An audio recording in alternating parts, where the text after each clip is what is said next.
All right, let's play this real quick. First of all, I'm going to zoom back out again.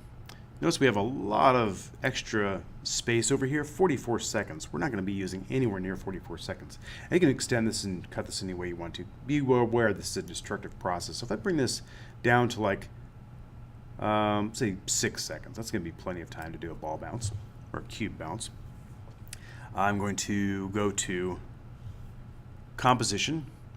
I'm going to go to Trim Comp to Work Area, Control-Shift-X. That'll cut that so my composition is only that length. By the way, you can also go to Composition Settings, which is Control-K, and change this to anything you want to. You can change the size of the height and width. We'll do that in a future video. And here's the durations, 6 seconds and 1 frame. Make that 6 seconds even without the extra frame. Hit OK, and we're good to go.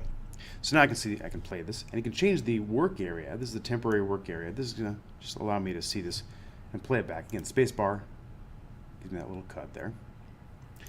And look at that. You have animation. But it's not too exciting, is it? Cut this character window out of the way here. That's pretty linear. It's called linear animation. Let me show you what's happening inside the curve editor. And again, don't panic. This is just going to be so much easier to explain and actually change your animation by using this powerful tool. It's really the secret tool chest that a lot of people avoid, and you kind of do at your own peril. So if I open up the little graph editor here, we get a whole different view. We see the X position here and the Y position there. If I click away and click back, you'll see these actually showing up each channel individually. There's not a whole lot happening on the X position. From frame 1 to frame 30, nothing happens. It's absolutely flat. There's no change in its position, which makes sense. There's actually no change going left and right. But on the Y-axis, it's going from here, down there, to up here. This value here is from 0, or a small number, to a large number, meaning it's going from a small number up here to a larger number down there. So the Y is pointing downward. Just kind of be aware of that. Okay? But starting and moving at the same speed the entire time. There's no change in its motion. So it's pretty, honestly, aesthetically ugly. We'll talk about appeal quite a bit. And for me, ease in, ease out adds an immediate appeal to your motion. This is something mechanical, like a robotic kind of fall. One thing that happens when you drop something, it will start at a point in space and accelerate 79.8 meters per second. And that's an acceleration curve. You can actually get to the acceleration curve. We'll get to that a little bit later. You can actually show the acceleration curve in it, and we'll get that in a more advanced level section. So again, that's that. Now if I go back to the curve editor, the keyframe editor, we call it the dope sheet sometimes in animation. If I could just click on these guys and right click, I've got this keyframe assistant. And one of the ones that almost everybody uses is F11, which is Easy Ease, or F9, there we go, Easy Ease. F9, and you notice the curve, they look a little bit different. They're a little bit different shapes. If I Control Z here, undo it, and then redo it.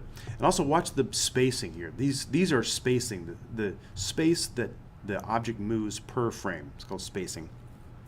So the spacing here is even all the way across. It doesn't get any smaller or any larger. As soon as I do that Easy Ease, which is again F9, immediately you see a big change here. Notice the spacing in the very beginning. If I zoom in a little bit tighter, I can go to 100% here, zoom in, hold the space bar down, and you can see it right there. See how in the very beginning it goes a little bit? If you notice, it's actually using that pivot point there as a starting point. It gets bigger and bigger. So that's called an ease out. I'm easing out of that keyframe. So this direction here is easing out. At the bottom, I'm slowing down as I get to the bottom. I'm easing in. And if you go back to the beginning here and fit there and play the preview, that's the effect you get. So immediately there's some change to it. It's accelerating in, and once it hits the ground, it starts to slow down. Now that seems a little strange to me. Something shouldn't hit the ground and start slowing before it hits. If I jumped out the window of the Burnham building here and plummeted toward the ground, I wouldn't slow down as I hit the ground. It'd be kind of cool if I did. Superman does. Think, Magneto. These characters that can control time and space. They can slow themselves down before they hit the ground, which is a pretty cool power trick. Airplanes slow themselves down before they hit the ground because they're using the air to slow themselves down. In our case, we don't hit terminal velocity until way past the 20-something floor.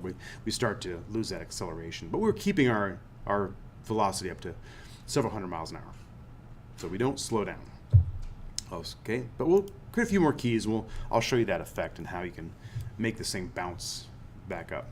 So what I'm going to do is I'm just going to go back to a frame a little bit later, not quite as high because it's not going to go up nearly as much on the next bounce. Hold the shift key down again and just bring this back up again. Click it first and drag it, then hold the shift key down. There you go. I'll bring this back up to this keyframe right there. I'll bring it back down to another keyframe, roughly about the same time it takes to get up as to get back down again. Maybe a hair less. And I'll click and drag it and shift it back down to the bottom again.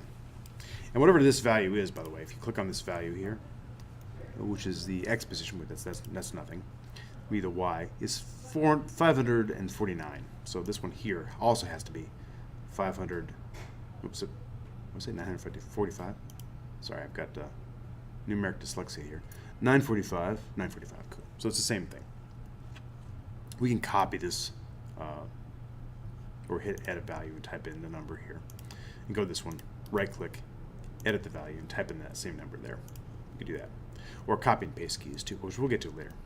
So now we'll have basically a ball bounce, or a cube bounce. But as you can see right there, it's not looking so hot. So what's wrong? It just feels wrong, right? So click on the Y position here and open up the curve editor. By the way, you can make this thing always visible no matter what by clicking this show value. So right there, we're seeing a lot of stuff that's looking a little bit sad. First of all, when it hits the ground, there is no deceleration. So what's happening right here is you're seeing this curvature. What's flat? If I pull this curvature out a little bit further, this is a very flat response. It's going to be a while before it starts moving, and suddenly it moves really fast. So the more vertical this line is, the higher the acceleration. Okay.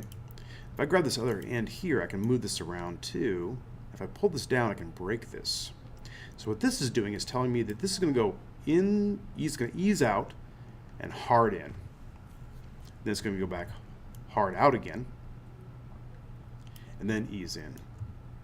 And this one doesn't have these don't have those easy ease curves. So I'm going to hit these guys. I'm going to turn this little viewport off where it shows that little bounding box around it. Turn that off for a second. I'll hit F9 on these guys too. And there we go. Get the ease in, ease out again. And grab this handle here and pull this out. And now we should see a response that's going to be much closer to reality.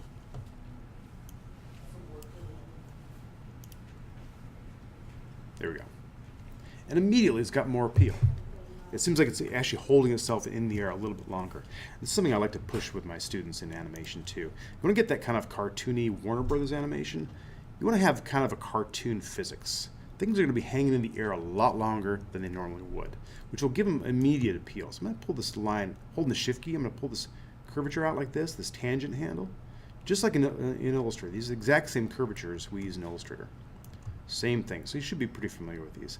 But in this case, instead of manipulating a shape, I'm manipulating something hanging in space. And now I'm actually having it hang a little bit longer. I'm looking at a Wile E. Coyote kind of thing. Just going to hang in the air for a little bit longer than it naturally should. But it's going to give you this really cool feeling, like a little bit extra kick, like. And it's a fun thing to actually do some fun stuff right in the middle of that spin. Pull this a little bit further. Now, if you notice right here, I can actually go down here and set another keyframe. And again, do not ever touch this guy here. But if I want to keep this just at the same value, simply hitting another keyframe right there adds that keyframe there. So it's perfect. You can also hold the Control key and actually add a keyframe there, just like you would normally add a point to a Bezier curve. Same thing. pull this handle down. I can just grab these things. Instead of using that sort of easy ease thing, I can just grab these and move them around and manipulate the shape myself. I can make exactly the thing I want. So just visually now, we can design the animation however we like. And be assured that it's going to look right. So you can see how much cooler that is. All right, so I'm going to add a few more keyframes here in the next video. We're going to add a little bit of a spin, twist move, we're going to add motion blur, all kinds of cool stuff that's going to make it look a little more polished.